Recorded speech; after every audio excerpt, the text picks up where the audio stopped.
নমস্কার, green garden with ফার্মাসের YouTube চ্যানেলে আপনাদের সবাইকে স্বাগতম জানাই। আমি অর্জুন। আজকে আপনাদের সাথে আমি আবারও একটা লঙ্কার জমিতে চলে এসেছি। লঙ্কার জমিটা গাছ ছোট আছে এখন, এবং এই ছোট অবস্থাতেও মাছি এবং পোকার আক্রমণ আপনাদের লঙ্কার জমিতে লাগবে।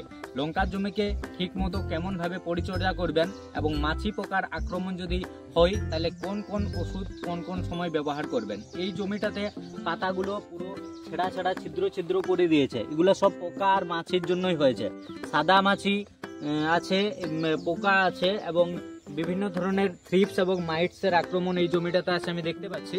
এবং আপনাদের জমিতেও এই রকমের সমস্যা হতে পারে। তার জন্য আপনারা কি রকম ভাবে জমিটাকে পরিচর্যা করবেন এবং কি রকম ভাবে রাখবেন যাতে আপনাদের জমিতে এই পোকাগুলো না লাগে। এবং যদি এই পোকাগুলো বেশি পরিমাণে লেগে যায়, আমি সাদা মাছিরই কথা বলছি, কি আপনার মাইটসের কথা বলছি, কি ওই যে সবুজ সবুজ যে পোকাগুলো থাকে এগুলা, তারপরে কাণ্ড ছেদক পোকা আছে, বিভিন্ন রকম মাছি আছে, সবুজ মাছি আছে, এগুলো আপনাদের জমিতে পুরো যদি লেগে যায় তাহলে কিন্তু নিয়ন্ত্রণ করা অনেক কঠিন হয়ে যাবে। তার জন্য প্রথম থেকেই হোয়াইট ফ্লাই, তো পুরো এই জমিটাতে আমি দেখতে পাচ্ছি পুরো হোয়াইট ফ্লাই, সাদা সাদা ছোট ছোট মাছি আছে, আপনাদের জমিতেও লাগতে পারে।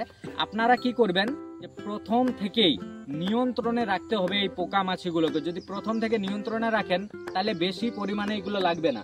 জমিটার প্রতিটা গাছ, এত বড় জায়গাটা আছে দেখতে পাবেন, প্রতিটা গাছেই পোকা এবং মাছি আছে।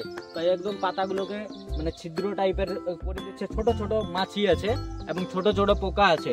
এবং জমিটাতে লেদা পোকাও আছে, আমি দু একটা গাছে তো লেদা পোকাও দেখতে পাচ্ছি, বুঝলেন। দিয়ে পরে আপনাদের জমিতে যদি এই ধরনের সমস্যা হয়ে থাকে তাহলে আপনারা কিরকম ভাবে নিয়ন্ত্রণটা করবেন সেটা সম্পূর্ণ আমরা এই ভিডিওতে আলোচনা করব। ভিডিওটা শেষ পর্যন্ত আপনারা দেখতে থাকুন। লঙ্কার জমির ক্ষেত্রে পোকা আর মাছির আক্রমণ তো আপনাদের শেষ অবধি লেগেই থাকবে। এখন ছোট গাছ আছে, এখনো লাগবে, ফল আসবে তখনও লাগবে। তার জন্য আমি বলি 10 থেকে 15 দিন মিনিমাম একটা গ্যাপ রেখে রেখে আপনাদেরকে ওষুধ স্প্রেটা আপনাদেরকে চালাতেই হবে। এখন যেমন পোকা এবং মাছির অনেক সময় ফাঙ্গাসের অ্যাটাক হতে পারে। তার জন্য পোকা মাছির জন্য কি করবেন, এই রকম যদি সমস্যা হয় যে পাতা ছিদ্র ছিদ্র হয়ে যাচ্ছে কিংবা অনেক সাদা মাছি আছে, এরকমের জন্য আপনারা, আমি কিছু কেমিক্যালের নাম বলছি, আপনারা যে কোনো কোম্পানির ওই ধরনের কেমিক্যাল স্প্রে করতে পারেন, আপনাদের সুবিধা হবে। থাইমোথক্সামকে আপনারা দিতে পারেন, ফিপ্রোনিল চালাতে পারেন, ইমামেকটিন বেনজোট দিতে পারেন, স্প্রে করতে পারেন। তাইলে কি হবে, এই পোকা এবং মাছির থেকে আপনাদের জমি অনেকটা সুরক্ষিত থাকবে। এখন বলে রাখি যে ফাঙ্গাসের যখন আপনার জমিতে মোটামুটি ফাঙ্গাসের আক্রমণ যদি আপনাদের জমিতে একটু আপনারা দেখতে পান, ফাঙ্গাস একটা, আমি ফাঙ্গিসাইডের একটা নাম বলছি, সাপ ফাঙ্গিসাইডকে আপনারা স্প্রে করতে পারেন। গাছগুলো ছোট অবস্থাতেও ফাঙ্গাস অ্যাটাক হওয়ার সম্ভাবনা থাকে, তখন আপনারা সাপকে স্প্রে করতে পারেন। এরকম পোকা বা মাছির যদি আক্রমণ হয় তখন আপনারা ইমামেকটিন বেনজোটকে দিতে পারেন। এবং লিবিক্স অ্যাগ্রোকেম পিভিটি এলটিডি কোম্পানির মাইটেন্ড বলে একটা ওষুধ আছে, ওইটা আপনারা স্প্রে করতে পারেন। যদি মাইটসের আক্রমণ আপনাদের জমিতে থাকে তাহলে কিন্তু মাইটসের আক্রমণটাকে, ওই মাইটসগুলোকে একদম মানে পুরোপুরি শেষ করতে পারে এই লিবিক্সের মাইটেন্ড। ইমামেকটিন বেনজোট এবং মাইটেন্ডকে যদি পাঞ্চ করে আপনারা স্প্রে করেন খুব সুন্দর হবে আপনাদের জমির পক্ষে। এবং ছোট ছোট যে পোকা সেটাও যাবে এবং মাইটসগুলোও যাবে। থাইমোথক্সামকে এইরকম আলাদা আলাদা আপনারা স্প্রে করবেন। প্রথমে কি করলেন, ইমামেকটিন বেনজোট এবং মাইটেন্ডকে একসাথে অ্যাড করে স্প্রে করলেন, মোটামুটি 7 থেকে 10 দিনের একটা গ্যাপ রাখলেন, সেইখানে থাইমোথক্সামকে এবং ফিপ্রোনিলকে একসাথে অ্যাড করে স্প্রে করে দিলেন। তাহলে কি হবে, আলাদা আলাদা ওষুধ যদি একটু চেঞ্জ করে করে আপনারা স্প্রে করেন, জমিতে পোকার আক্রমণটা অনেকটাই কম থাকবে। এবং অনেক সময় এমনটা করতে পারেন, থাইমোথক্সামকে ইমিডাক্লোপিডকে একসাথে অ্যাড করে স্প্রে করলেন, খুব সুন্দর হবে। আপনাদের আশেপাশের দোকানে বা বাজারে যে কোনো কোম্পানির কেমিক্যাল আপনারা, আমি যেগুলো নাম বললাম, যেটাই পাবেন আপনারা স্প্রে করুন। আপনাদের জমিকে সুরক্ষিত রাখাটা খুবই গুরুত্বপূর্ণ, কারণ জমি যদি প্রথম থেকেই এই মাছি বা পোকার আক্রমণ লেগে যায় তাহলে কিন্তু ফলনে সেটার একটা বিরাট প্রভাব পড়তে পারে আপনাদের। তার জন্য আমি বলছি যে এরপর আপনাদের অনেকের কোয়েশ্চেন থাকে যে আমাদের তো হয়ে গেল বিভিন্ন রকম পোকা মাছি, সব রকমই আছে, দিয়ে পরে অনেক সময় আপনারা এইটাও করতে পারেন যে একটা ওষুধ যেটা মানে এই পোকা মাছিগুলো, আমি যতগুলো কেমিক্যাল বললাম সেটা থেকেও একটা দুর্দান্ত মানে হবে যদি আপনারা একবার ব্যবহার করে দেখেন, যে এলেক্টো ইন্ডোফিল কোম্পানির ইলেক্ট্রো বলে একটা ওষুধ আছে, ওইটা যদি ব্যবহার করে একবার আপনারা দেখেন। আমি ফিল্ডে একটা চাষিকে জিজ্ঞেস করলাম, উনি ইলেক্ট্রো ব্যবহার করেছিলেন এবং সেই থেকে আমি বলছি পোকা এবং মাছিকে একদম পুরোপুরি খুব সুন্দর রেজাল্ট হবে যদি ইলেক্ট্রো একবার আপনারা ব্যবহার করেন। বেশি পরিমাণে লেগেছে সেই জায়গাতে আপনার ইলেক্ট্রোকেও ব্যবহার করতে পারেন। এবং আপনাদেরকে আমি বলে রাখি যে এই সাদা মাছিটা কিন্তু খুবই ভয়ঙ্কর। সাদা মাছি যদি একবার জমিতে লেগে যায় তারপরে কিন্তু সেটা মোটামুটি ওষুধ স্প্রে করছেন কিন্তু অনেক সময় মানে যেতে চায় না আর কি। তখন আপনারা কি করবেন, লিবিক্স অ্যাগ্রোকেম পিভিটি এলটিডি কোম্পানির লিপ ট্রাপ বলে একটা ওষুধ আছে। ডোজ কীরকম ভাবে স্প্রে করবেন স্ক্রিনে আমি লিখে দেবো, আপনারা দেখবেন স্ক্রিনে সেটা দেখতে পাবেন। লিপ ট্রাপকে আপনারা ব্যবহার করতে পারেন, সাদা মাছির জন্য একদম দুর্দান্ত ওষুধ। সাদা মাছিকে পুরোপুরি একদম ক্লিন করে দেবে লিপ ট্রাপ যদি একবার আপনারা ব্যবহার করে দেখেন। এবং আমি এরপর আপনাদেরকে বলবো যে এই ছোটো গাছকে পোকা মাছির হাত থেকে বাঁচানো তো হয়ে গেল, দিয়ে পরে গাছটাকে কীরকমভাবে গ্রোথ দিতে হবে, কীরকমভাবে বেশি ফলন পাবেন সেটার ব্যাপারে একটু আমরা আলোচনা করব। প্রথমত তো যখন জমিকে প্রথম কুড়বেন, ফার্স্ট যখন কর দিচ্ছেন তখন চাপান সারে কি আপনারা ব্যবহার করবেন। অনেকের কোশ্চেন থাকে যে আমরা চাপান সারের সময় কি ব্যবহার করতে পারি।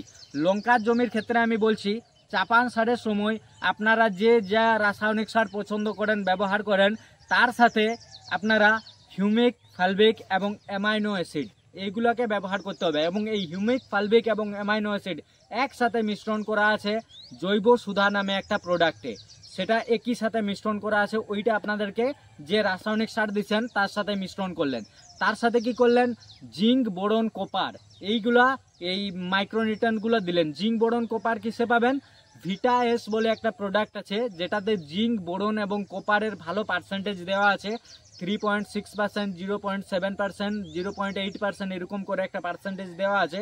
ওইটা আপনারা ভিটা এসকে জমিতে ব্যবহার করতে পারেন রাসায়নিক সারের সাথে। তাহলে কি হয়ে গেল, চাপান সারের সময় ফার্স্ট কর দিচ্ছেন তখন এগুলো ব্যবহার করুন। যে রাসায়নিক সার দিলেন বিভিন্ন রকম ডিএপি, সুফলা, বিভিন্ন রকম রাসায়নিক সার আপনারা ব্যবহার করে থাকেন, তার সাথে কি করলেন humic acid, fulvic acid, amino acid, zinc, boron, copper. এবং বোরনের পার্সেন্টেজটা যেহেতু এই জিঙ্ক, বোরন, কপার যে প্রোডাক্টটা ভিটাএস আছে সেটাতে একটা মানে কম পার্সেন্টেজে দেওয়া আছে। যদি বোরন বেশি মানে জমিতে এমনিতে বোরন দেওয়া ভালো আর কি, বোরন যদি ব্যবহার করেন তাহলে বেশি যাতে জমি ভালোভাবে বোরনটা খেতে পাক তার জন্য বোরোমিল সয়েল অ্যাপ্লিকেশন বোরন 1 কেজির প্যাকেট হয় বোরোমিল সয়েল অ্যাপ্লিকেশন বোরন, বিঘা প্রতি 2 কেজি হিসাবে সেটাকে ব্যবহার করুন, খুব সুন্দর হবে।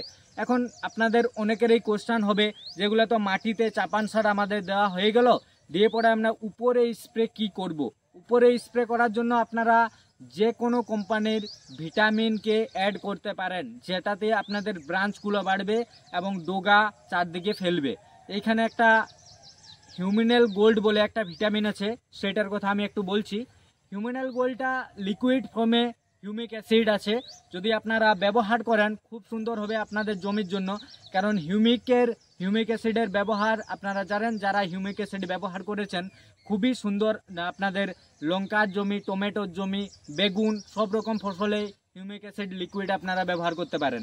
এবং এইটা আছে আমাদের লিবিক্স অ্যাগ্রোকেম পিভিটি এলটিডি কোম্পানির হিউমিনাল গোল্ডের মধ্যে।